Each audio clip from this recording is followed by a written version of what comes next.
All right, so talking about who can give consent. So we have three different options. There is third party consent under actual or apparent authority, actual common authority, and apparent common authority.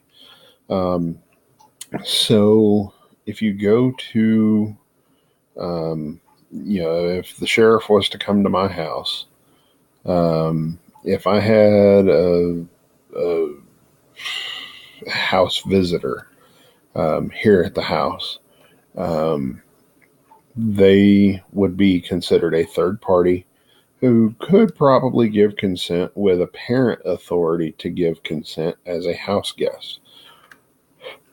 If they were, like say my brother came to town and was staying with me for a couple days. They could come and stay with me for a couple days. He would have an apparent authority, maybe not an actual authority, but an apparent authority. Um, so that might be an issue there with the third party consent to consider.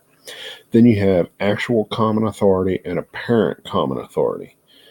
So actual common authority would be if I was going to work and the sheriff came here wanting to look for something, evidence related to me, my wife would have actual common authority to give consent to search the house.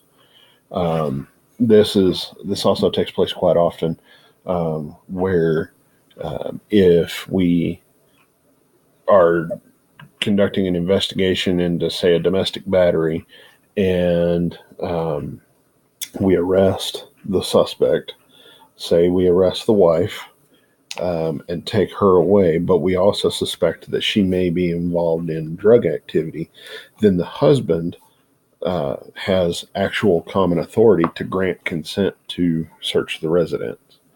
Um, and then apparent common authority would be, let's say somebody is at my residence and shows you a bill with their name on it that matches their name on their ID, and it has their address, has the address of the house that you're wanting to search.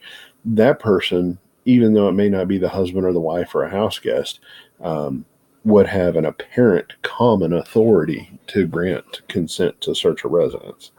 Now, herein lies the fun part of consent searches, though, is that if you are going to do a consent search, you have to ensure that all of the parties at the residence, with actual or apparent common authority, consent to the search. So if you have, the husband says, yeah, you can search the house, and the wife says, go get a warrant, then you have to go get the warrant, because a person with a vested interest in the consent has denied consent, so you have to go get a warrant.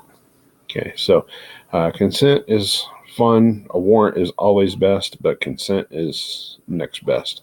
So hopefully that muddies the water up a little bit for you.